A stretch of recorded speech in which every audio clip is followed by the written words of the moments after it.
Good morning, everyone. It's so lovely to have you here. We're in for some trouble today. Honestly, this chat between before going live today with Amy and myself was so much fun. Also, big happy birthday to Sophie in the chat. Happy birthday. I hope it's a really lovely day. Thank you so much for joining us on your birthday. That's really special. And thank you everyone else for being here today.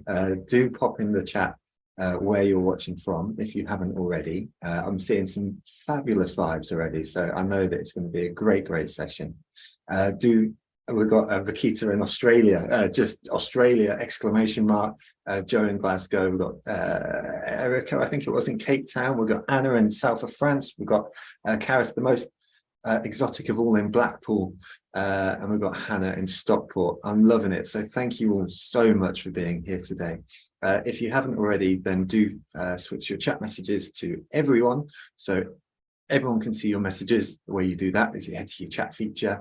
You'll see a little toggle. If it presently says all hosts and panelists, click that, and you'll have the option to select everyone. At that point, you'll have the option to chat with all these lovely people, including Miranda from Brussels, Anthony in South Cambridgeshire. We've got Karis, who says Amy is one of my favourite people to follow. Stop. I was literally nearly crying at that one.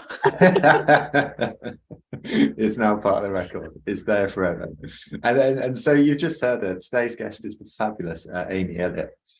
Amy's one of these people like you immediately warm to, but she's also one of these people where I'm like, I feel like I know her because I've read a lot of her stuff on LinkedIn, but then like this is like our second chat, which is mad. But like every time I read something or interact with her, I just come out beaming inside and out. And I think today is going to be no different for myself and hopefully for you too.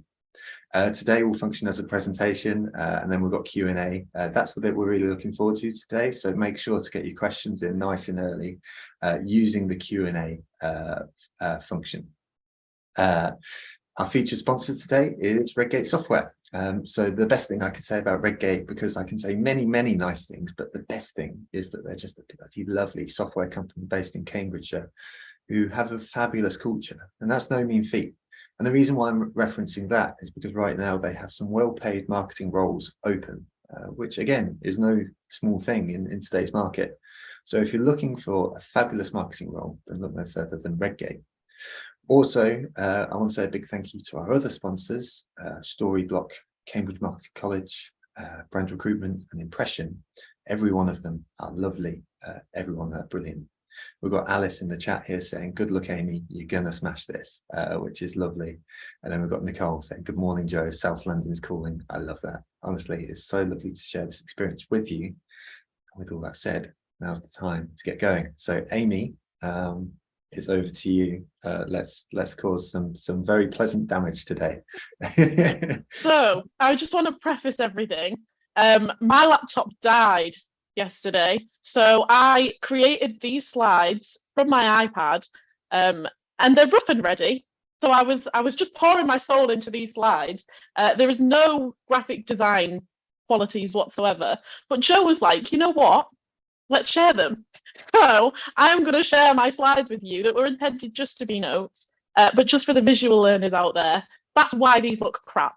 So I just want you to know I would have put more effort in if my laptop hadn't died. Please. Thank you. I think they look fabulous. I think it's we'll see about that. We've got some folks in the chat saying that they can relate to the feeling. So Philippa saying it's the content that matters. Stealing that excuse. Honestly, you have full permission. Take it. Right, I'm going to start sharing my screen. There we are. There we are. Look at them in their majesty. It's fabulous. Oh, Ariel, just like we're straight out the box. So, hello everyone. I'd say it's nice to see your faces, but I can't. So, I'm Amy Elliott, and I'm head of copy at Lightbulb Media, a marketing agency in Manchester. Hence the complete lack of graphic design skills, because words are my forte. I've collected what is worthwhile of my marketing know-how into the next 15 minutes or so. I'm going to teach you how to craft copy individual to yourself without templates. Well, as much as I can in a quarter of an hour. Firstly, let me define copy so we're on the same page. It's easy to get confused. Before I got into marketing, I wrongly assumed copywriters deal with trademarks. Hashtag expose. Back to the topic at hand. At its core, copy is communication. It is words strung together to share information, thoughts, and emotions. It does this by engaging and conversing with its audience. So, good copywriters rarely monologue. They consider and address their audience, even when recounting personal stories, to make the message compelling. In that spirit, to make sure I'm not monologuing and showing myself up, I've invited Joe to drop in with the odd question. Bear in mind, he had no idea he was doing this until this morning, so Joe gets the real MVP award. He'll be your voice, so I'm not just talking at you and putting you to sleep. My ego really can't take hearing any of you snore. Anyway, before I let Joe pipe up, I'm going to dive deeper into the copy is conversation principle with 2 quick points, so please do grab your notepad. Point 1, everyone communicates differently, and our writing should reflect that. It'd be a yawn fest if we all sounded the same. I know I'm from North Yorkshire. I use lots of North Yorkshire and Newcastle slang, considering I'm a Northeastern girl. And I like to sprinkle that into my copy so people know who they're dealing with. I mean, who doesn't like the phrase like shy burns getting out? It really spices things up. I also deeply fear a world where everyone rambles as much as me. So I personally love stumbling across succinct and rational writers, like my boss, Lewis. They fascinate me and they grab my attention because they're my opposite. If someone can churn out information that's digestible and they've got an air of almost just clarity rather than being full of emotion, I absolutely adore it because it's my complete opposite. Their differences from me, their individuality and brash to the point approach is what draws me in. That makes their copy more grabbing because I'm learning something that I'm not capable of myself. Point 2, copy is 50% for you and 50% for the reader. Like a conversation, it takes 2 parties in equal interest to do the copy tango, or someone's getting dragged around across the dance floor, not so willing. 50% of your writing should be about you or your business, expressing yourself by presenting a point, whether it's social copy, whether it's web copy, whether it's sales copy. You should be showing up fully as your business with a point to make. The other 50% of your copy needs to be about the reader and making sure you're using language they understand. What I mentioned earlier about liking to use Northeastern slang doesn't necessarily translate to my US audience. So I have to make sure if I use phrases and terminology that other people won't understand, I've either given contextual clues as to what it means or I've provided an explanation, because otherwise you do alienate people. A conversation needs to be useful to both parties, and so does copy. To wrap up, you don't need to communicate like anybody else or write like anybody else, as long as you make sure your reader gives a toss and understands you. You can do that by sticking to my 3-step framework with any piece of copy. This is completely unplanned. So, Amy, what possibly are the 3 steps that you refer to? Could you possibly please enlighten us? I'm glad you asked, Joe. Completely out of the blue. The 3 steps of the framework are hook, info, and closer. And I'm going to break them down, obviously, because otherwise I wouldn't be very useful. Your hook needs to be a scroll-stopping, thought-provoking line to intrigue the reader. Now, I mean, there's lots of information floating around on LinkedIn as to what makes a good hook, being punchy language, numbers, statistics work really, really well, and giving the reader something fast. So even quantifying the amount of time it's going to take them to learn something, that makes a good hook. It's preferable that your hook quickly advertises the rest of the writing rather than just being grabby and clickbaity. So that's the case in sales copy, it's the case in social posts. It really should summarize what they're going to get from the post, unless you're going to do a twist where you give a hook and it end up with something completely different, but that does need to be intentional. So I always advise that people test their hooks. You can put your individual opening line ideas to the test, so you needn't imitate the previous ones you've seen. For social post hooks, a really great idea is to test them on Twitter. So because you can tweet like frequently, several times in a day, you can actually test what's going to work well by dropping it in a tweet and comparing the performance of different hooks that you've used. So if you're thinking about writing a LinkedIn post, you could test the hooks that you'd like to try on Twitter, just because it's faster content. And if you note down your engagement rate, you'll see what people are most interested in, and you'll develop your understanding of what actually makes a good hook for yourself. And you can test important sales landing page opening lines with running paid ad campaigns, because I think when you're going to pour so much money and time into sales copy, as a copywriter, you want to make sure that that opening line is compelling, otherwise you're wasting your time with the rest of the copy. I recommend directing traffic to a waiting list page or an email sign up, testing 4 hooks or so against one another, and whichever performs best, has the best click-through rate, is the one to use. That's a really, really solid way to use data to drive your copy and make sure that your opening line is compelling and people are genuinely interested in what you've got to say. It'll also guide the rest of your copy, because your hook kind of encompasses everything else that you're going to touch on. So you'll learn your audience's pain points by seeing what they're reacting with most.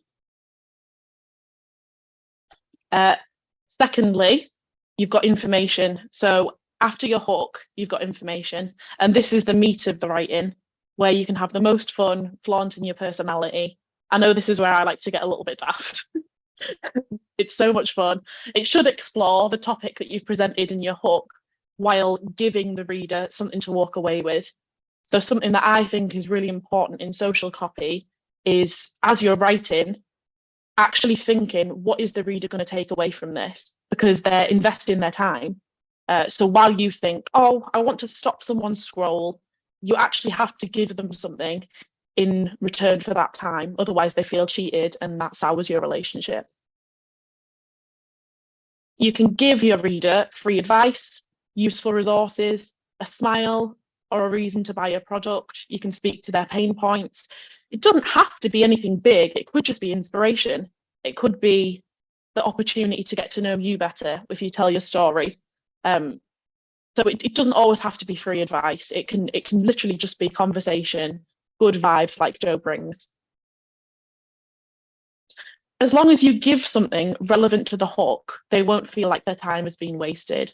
I think one thing that people really do get wrong as they're building their copy repertoire, particularly on social media and LinkedIn, is they use hooks that actually aren't fulfilled. So it's purely about getting the click. There's no actual value that is coherent to the hook they've used. And I just feel like that damages your reputation straight away. So as you're trying to write copy for yourself, I would definitely recommend, in the info, like the chunk meat of your post, make sure it aligns to your hook. Simple as that. Also, in the bulk of your post, try and deeply consider formatting. Add lots of white space where you can, just so it's easier to read. Lists are also a really, really great way to do that. You can display a lot of information in a way that isn't as scary as a paragraph. So it increases your readability, it increases scannability, and it also increases the likelihood of your reader remembering what you've presented. Lastly, you've got your closer. This is the last line of your copy and the note that you'll leave your reader on. Make it memorable or emotional. If you can refer back to your hook here, you'll close the loop that you've opened. It reads really satisfying. So something I like to do, particularly in LinkedIn posts, is open with a line and go back to that line right at the end of the post, just so I've closed the loop that I've opened, and it's so clear that what I've offered isn't clickbait. I've fulfilled the purpose of the post. I think it reads really, really well. Voila, you've learned how to structure without having to stick your soul in a template. You can use my 3-step framework on social posts and sales copy. Bear in mind, in sales copy, you will probably go through that loop a few times for different sections on landing pages. On social posts, you can literally just stick to the hook, info, and closer. But Amy, is a framework not similar to a template? Oof. Well, I understand where this question's coming from. To clarify, I see a framework as a loose structure, while a template is fill in the blanks. So if you were to purchase a template, it would give you the sentence and then take a couple of words out to make it relevant to your industry. I don't like that because it completely lacks creativity and it doesn't give you any opportunity to exercise your own writing muscles. But that being said, I will concede you can get results from templates. I will not lie, if you've got no time and you're not going to write otherwise, templates do get results. You could copy and paste a whole competitor's landing page, which I do not recommend doing, copyright and whatever, tweak a couple of words and still sell if your product is attractive and reasonably priced. But you'll always be one step behind the person or the company that you're copying. You won't develop holistic beginning to end copywriting skill, and you'll have no unique entertainment value or dedicated community support because you're not offering anything that makes people think, wow, this company has something different. There's something about this company that aligns so closely with me. I mean, I feel like you're starting off on a shady foot if you're stealing content or you're using somebody else's work. People will always respond better to you. I don't know about you, but I'm a praise-hungry puppy, so I don't want anyone claiming credit for a template that my work used. So I just stick to my loose 3-step framework.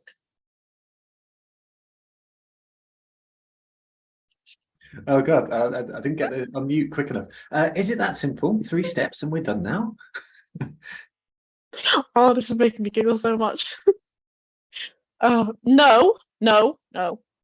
We're just getting to the good part. Now you've got the basic framework, you can start experimenting to find your writing style. This is the part where I see people thrive. This is the part where I have fun.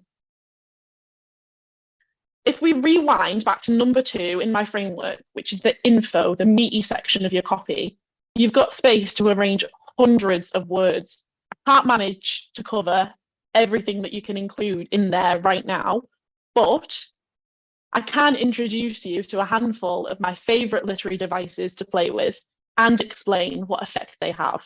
I use these daily to spice up chunks of text for other people's LinkedIn posts and for mine, just to have a bit of fun. If I sound really excited here, it's because I am.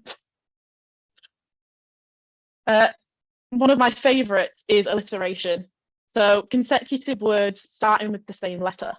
Alliteration improves the flow of text and often increases the impact of adjectives. So one for me today would be lame laptop, leaving me with iPad slides. I also love a metaphor. A metaphor is a direct comparison of 2 separate things to draw parallels. So my heart is stone.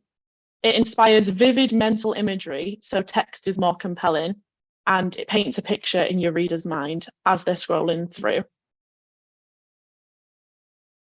Hyperbole. It's exaggerated statements not intended to be taken literally. Like, I have 4,748 boyfriends. Who would have the time for that? It adds humour and drama to text. Lastly, rhythm is a phenomenal thing to be aware of. Short sentences build suspense, while long sentences drone on and on, so they can be useful if you're describing a frustratingly long or boring process as the premise to offer a faster solution.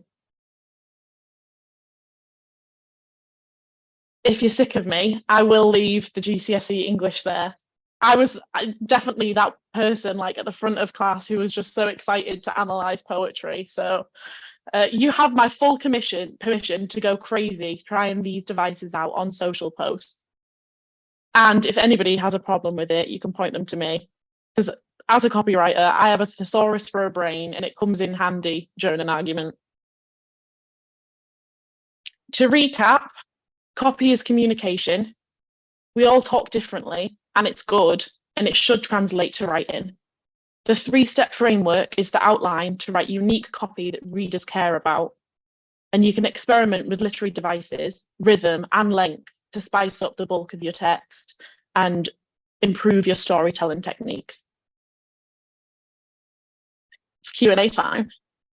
That is just fabulous, Amy. Thank you so much. A lot of fun, and like what I love is your passion just comes through as well. You know, like I can imagine you being at the front of the class asking about about devices in the best possible way.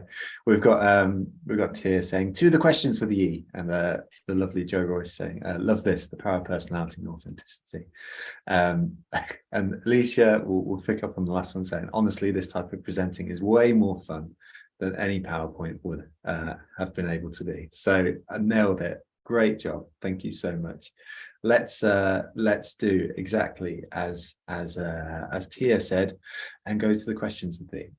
So let's take the first one from Anonymous, which is a really great question. And I think it's a great one specifically for you because you inject so much personality into your writing.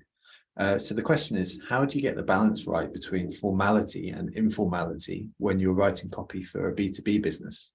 Oh, that is a great question. Yeah, so I think getting a tone of voice document is so helpful, and recognizing that personality isn't necessarily informal.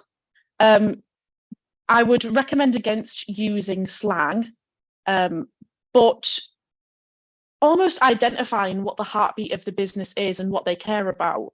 It gives them an opportunity to show their passion and connect with the reader outside of using like vulgar language or sentences that don't feel right for them. So the way that you can get the balance right between informality and formality is just by switching up the words that you use rather than the message. I hope that answers the question. No, that's great. That's really perfect. I mean, there's a couple of questions I definitely have off the back of that. I mean, you speak in prose as well. Really, really beautiful. So when you said about the heartbeat of a business, I mean, when you sit down and the business comes to you and sort of says, I'd like some copy, please. You know, how do you begin to identify that quote unquote heartbeat of the business and get to that sort of real crux of like, this is what they stand for? I love speaking to the founder because I think so often the heartbeat of the business is everything that the founder cares about.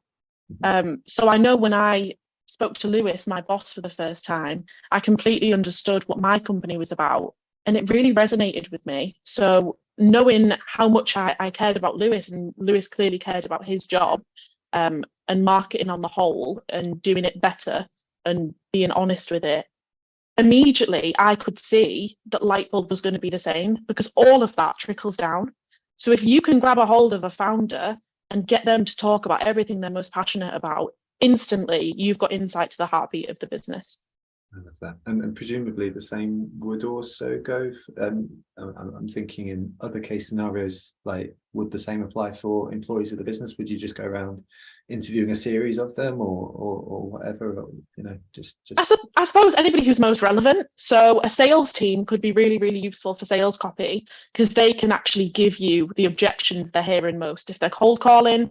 So a great thing that I like to do in sales copy is consider, what objections are my customers going to have? Why don't they want to commit? Is there a lot of sharks in our industry? Do we have to prove more trustworthy and reputable? if that's something I've identified and the sales team has pointed out is an issue, I will format my copy and write my copy around trustworthy and transparency. I will use lots of words that connote honesty, and that will be a core value that I am determined to show. Bang on. No, that's so good. You know, thank you for that, because I think it's like that as a process, the interviewing, but then also sort of like sort of reflecting and sort of having a couple of keywords. So, and again, forgive me for the follow-up question here, but like, do you literally have like a couple of keywords in mind when you're writing? So you mentioned like honesty there and authenticity. You know, is that like, I need this copy to be that, or you know, is it a little bit different? Are you starting from that place or from it? No, I think you're kind of on the money. It's more pain points though. So something that I think sales copy needs to do is consider what the audience is actually struggling with. Obviously, that takes market research, which is something we stress so heavily. You need to know people are actually struggling with the problem that you're trying to solve. So it's almost like when I went back to advertising your hooks, like running ads on your sales copy hooks, it's because people have actually engaged with one of the hooks that you'll realize it's the one to use. If it isn't actually a problem, you're not selling to any pain and it won't work. I love that. Thank you. That's so useful. And I think that speaks to perhaps you sort of mentioned the balance of the 50-50 part for them and part for you. And so there's a lovely question here from Ritika. I hope I've pronounced that right for you. Which is, for an amateur who's trying to find her own voice rather than style and words, what exercises can you suggest in sort of identifying it for yourself? Because I guess we've spoken about the 50% for other people, but 50%. We at Lightbulb have done a core values workshop, which I think is so handy to actually figure out what you're passionate about, what values are so integral to who you are. But I think a great thing to do also is actually start writing about things that you're passionate about, because if something sets your soul on fire, for me it's gym, it's makeup, it's alcohol-free brands, because that's so integral to my lifestyle now. If you can figure out what you're passionate about, I feel like you will find the way to communicate that works, that feels authentic to you. So you'll figure out your writing style by presenting something that you're passionate about. So to share something, I guess, like sometimes I'm fearful. I'm aware that with my writing I could be quite like cheesy sometimes, and like with my writing and I like it.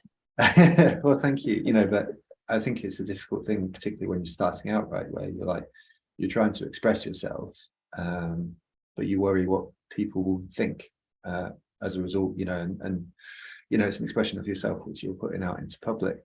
Have you experienced that difficulty, particularly at the beginning, but even now, and have you overcome it, or is it just sort of something you live with as part of an expression of yourself? Absolutely. I think it never fully goes away. I think anybody who says otherwise is probably lying, unless they've got rhino thick skin. I think it's just a consequence of putting yourself out there. So often I acknowledge that a person who's bitter is probably projecting their own insecurities. So my inclination is more to feel empathy for them than to feel they're attacking me for who I am.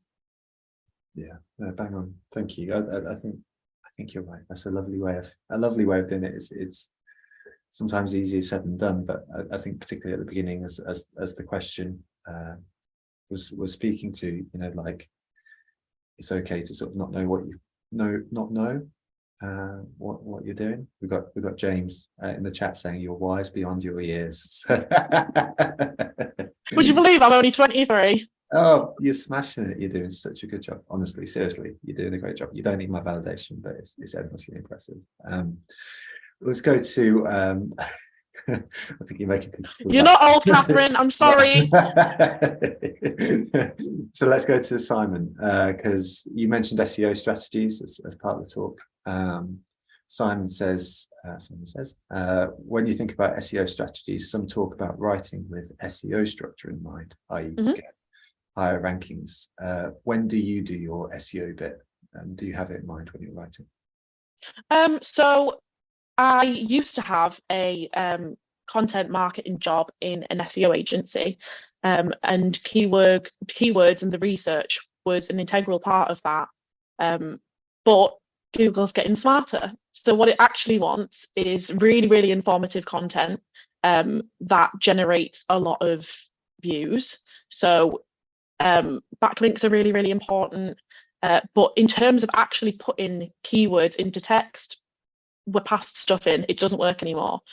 You need to actually be offering something new. So new studies, new research, being the first to cover a topic. This is all stuff that Google recognizes and it celebrates. So you will get higher in results. But keyword research should be done as you're actually planning the copy. So you know which words people are Googling. It's almost going back to hooks, what people are interested in, what they actually want to read about. I see keyword research more like that now than I need to get these specific words in this copy, because Google does recognize stuff in. I love that. And so what tool do you use? I guess people love hearing about the tool. So what's your process there at the keyword research stage? How do you approach that? What tools do you use? How do you find out the stuff that people would love to know? Yeah, so Google has some tools of its own. So you can even look at like Google AdWords is a great place to start. So you can have a look at them. There are free online tools as well. I mean, we're going way back to my SEO days here, so I'm struggling to even name any, but they will give you like search volume to maybe the nearest 10,000. So you can see whether people are actually searching for what you're wanting to cover. Love it. So Hrefs and SEMrush are both two good examples that would give you free stuff for Simon if you're not already using them. But let's speak about technology, because it's the elephant in the room right now as well, because we've got Alice asking, are you using AI for elements of your work, and if so, how? So I guess maybe to take a step out from that, to start off with, how are you feeling about AI in general, and then are you using it, and if so, how? I think I'm amazed by how far it's come on. But we don't, I speak for my business on behalf of the business, that we don't feel threatened, because there's such a human element to copywriting.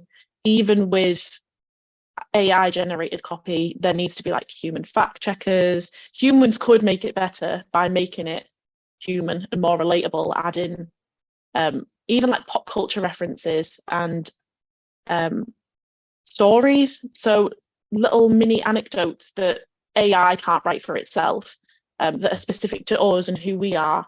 AI just can't replicate that relational marketing, and I think that's where I really thrive. So I don't feel particularly threatened by it, but I am using it. I'm using ChatGPT as research. So if I want, I don't know, maybe even like 5 content ideas around one specific thing, I will pop it into ChatGPT and see if anything comes of it. It can even generate frameworks. So if you're unsure what to talk about in a social post and how to actually kind of guide yourself through the points that you want to make, it can give you a framework. So again, don't recommend templates, but it can teach you like how to actually travel through the point that you're trying to make. Nice, I love that. And I think you're right. It's a really interesting point, but I think the bit which really stood out from your answer there is, and it reminded me of the story, was I attended an event recently where it was like one of the most globally renowned sort of speakers sat on the stage, and it was a half-an-hour talk, and for I'd say 27 minutes they kind of gave sort of generic platitudes around sort of whatever it was at the time, and I can't even remember, which is kind of the point.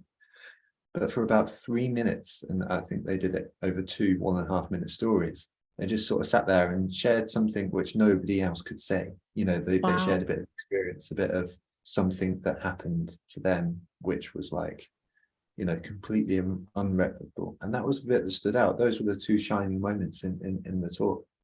And I think there's probably something here which is about, you know, if we're producing content, the world doesn't need necessarily more content, but the world needs. Absolutely. And so just to your point, you know, like if that content is speaking to people through those stories, then that's respecting the reader as well. You know, it's saying, you know, you've given us your time, so let's give you something worth reading. And so it's just a really interesting thing. But I think I think you just nailed the answer in the sort of the storytelling elements and the humanity, because that is unreplicable, that is special, you know, and we can do that with words, which is just really, really special. Let's take a sidestep into somewhere else. The questions are all over the place in a good way. I like that. In so many different directions. So we've got the fabulous Louise, that's the official title, who asks about struggling with closers. And so I popped in the chat when you were speaking about closers, and I sort of said, well, my generic closure at the moment is have a nice day, and then just like a peace emoji. And I said, I kind of feel like that needs some work. So Louise says, I always struggle with closers. Have you got any more tips on this? Oh, let me think.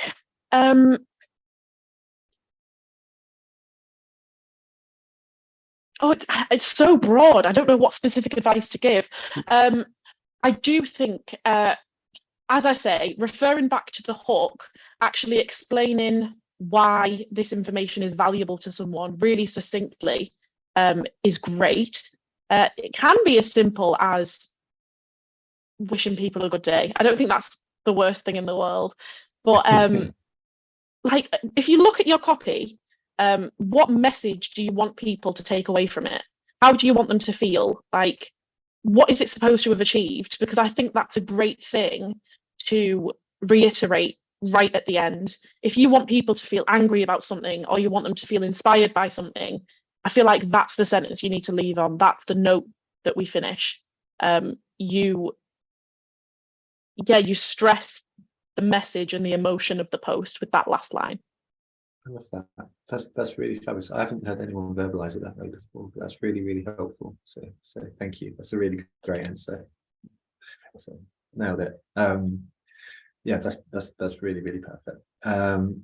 Let's go for Nicole, because you referenced the hook in that answer there, and it was one of the questions that I wrote down when you were speaking as well, which is with so much content out there, how do you tackle finding original topics to write about? And you know, the reason why I mentioned the hook is I think that relates to the first sentence as well, you know, the first bit that you put out there. So how do you tackle finding original topics to write about for yourself?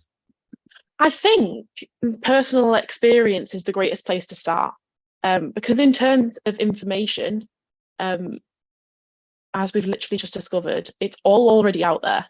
So I don't think there is original topics anymore. I think there's original takes.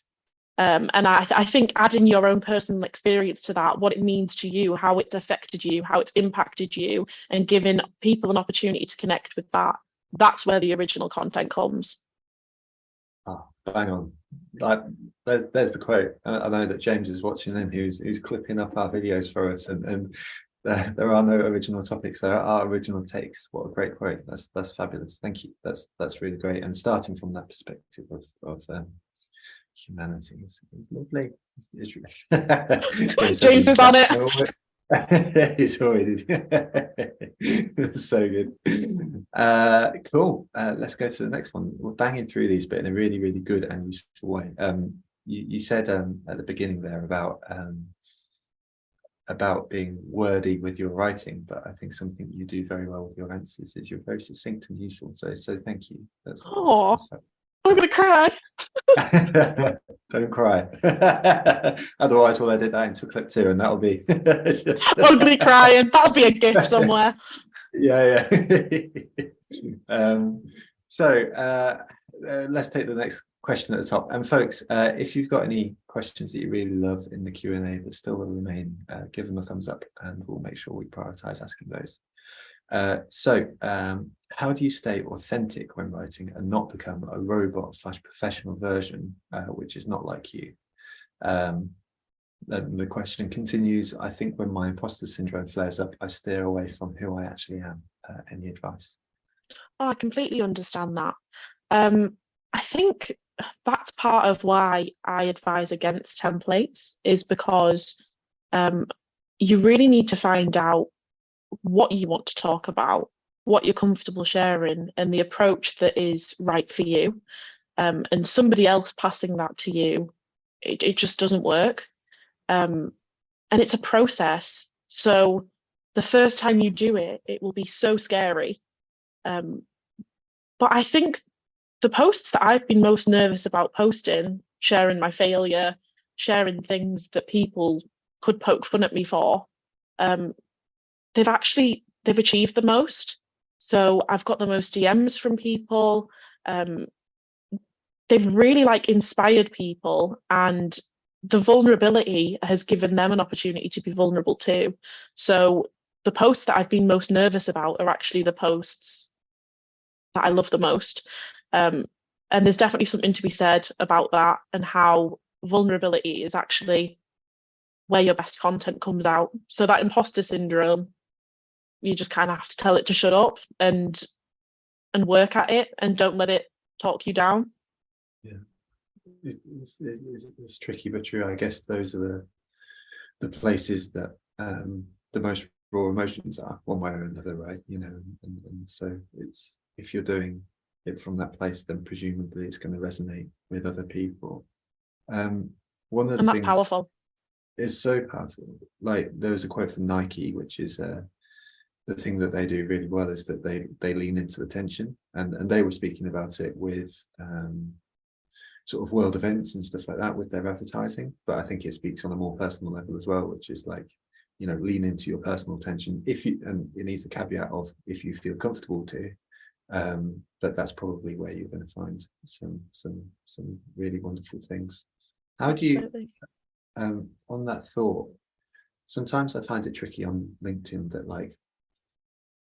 one almost becomes like a trope of vulnerability one way or another, and it's almost that pseudo vulnerability that comes out, and it's just not. And so do you ever have moments where you start to share something that you feel is vulnerable, but then you realize that you're kind of doing it for LinkedIn one way or another? And how do you, I guess the crux of the question is, how do you walk the balance between sort of genuine vulnerability versus vulnerability that you feel like is going to work, or even emotion, take out the word vulnerability and place an emotion? I think the second that you are thinking about what the post is going to achieve professionally and in a monetary way, from you sharing something that's deeply personal, I think that's the line. So when I share things, my first thought, and the way that I know it's the right thing to do, is that I'm convinced it's going to help somebody, and it's going to give somebody else the opportunity to open up and be vulnerable and show them they're not alone. So if that's my mindset going into writing that post, and it's not about monetary value, it's not about monetary gain, it's not about gaining popularity, it's actually something that I could be a little bit embarrassed about, that's the sweet spot.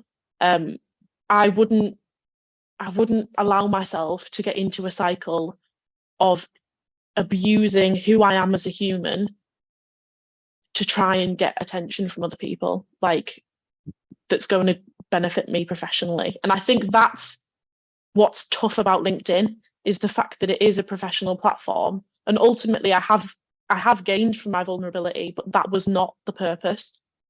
Yeah Thank you. It's a really fabulous answer. I really appreciate it, and really powerful. On that, so I guess I'm framing these things as me questions because I can relate them to my personal experience. Please don't think I'm trying to impress my importance upon any of this, but something I've struggled with in the past is like I feel like I can write from that emotional, vulnerable place quite well. But then if I'm taken into a corporate context where one is expected to perhaps not resonate with the problems quite as much, or come from such a personal place, finding that balance of like finding the right words and the right emotions. How if you don't feel like you personally resonate with the language that you're supposed to be writing, how do you overcome that? Because it feels like it's quite important to you that you do write from that place. I think that's where empathy comes in. So myself, my emotional intelligence, I think, is higher than anything else. So I will relate it back to me somehow, because all of our emotions, the human spectrum of emotions, spans down to maybe 5.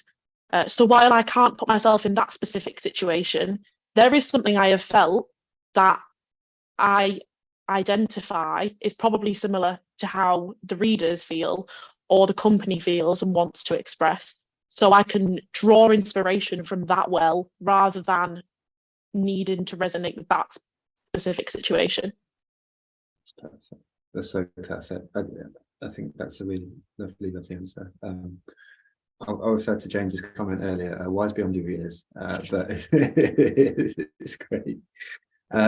Cool. Okay, let's take the next one from Emma. I'm doing the dangerous thing here of reading at the same time as speaking, so I'm sure it's a thoughtful question from Emma there. So Emma says, I feel fairly confident in making my own social media posts sound like my own voice, but when it comes to rewriting website copy in my own voice, I just don't know where to start. Shorter posts feel easier, but it feels like I'm a conversation starter, but copy for the website, I seem to end up sounding unprofessional, too professional, or insincere. So I guess that's a little bit like what we've just been speaking about, that empathy piece. But is there anything extra that strikes you as you hear Emma's comment or question?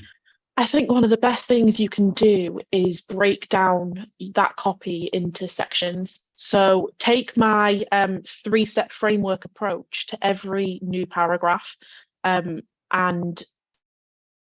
then edit it as a whole to make sure that you're not using too much slang and you're not coming across as like sloppy if you want to be more professional. Editing on a whole, but writing as individual using mini points. I think that's the best thing you can do to actually break the project down. That's practical and useful. Thank you very much. The next one comes from Joe, who's asking about when several different writers are contributing to a piece of content. So have you been in the experience where you've had several people working on the same bit of copy for one thing? I don't think I'd allow it. I'd be like, absolutely, there's too many voices going on right now. But I do personal branding, so I do collaborate with another person to actually write their LinkedIn content. So I do have to take other people's considerations into account. Okay, so that's perfect. And so let's frame it in that context in that case. So Joe's question says, how can you bring personality to your writing while maintaining the company's tone of voice, especially when content is coming from several different writers? So how do you strike the balance with those folks if you're doing sort of quote unquote ghost writing or collaborative writing for a personal brand? So I think you have to lead with results. You have to plan that copy in a way that you know is going to resonate with the potential client or customer. You have to address pain points first and foremost. That's what's more important than personality. But I think there comes a point where someone has to take charge and take majority accountability, because otherwise you do just get people arguing. And in the case of my personal branding, like my personal branding clients, I want to have the final say, because if I'm going to absorb the responsibility of how their content performs, I will be able to argue why I think it's important this isn't changed or it needs to be said in this specific way, but I won't argue it in terms of my opinion. I will argue it in terms of this is like what's going to work for your target client. So I'm not arguing my opinion, I'm arguing the brief. I'm arguing why this is going to be the most effective way to communicate with the customer. And if people approached copy, even if there was multiple writers with that mindset, there isn't as much room to disagree because it isn't based on opinion. It's based on the results. Yeah, hang on. Oh, very, very good. Great answer, and somewhat echoed by Catherine in the comments, saying, I think it's best for someone to lead the copywriting overall and to manage Absolutely. the tone. Let people share their ideas, then you can be the person who brings it all together. But I love that point about sort of going back to the brief as well. I think that's a really strong sort of point. So thank you.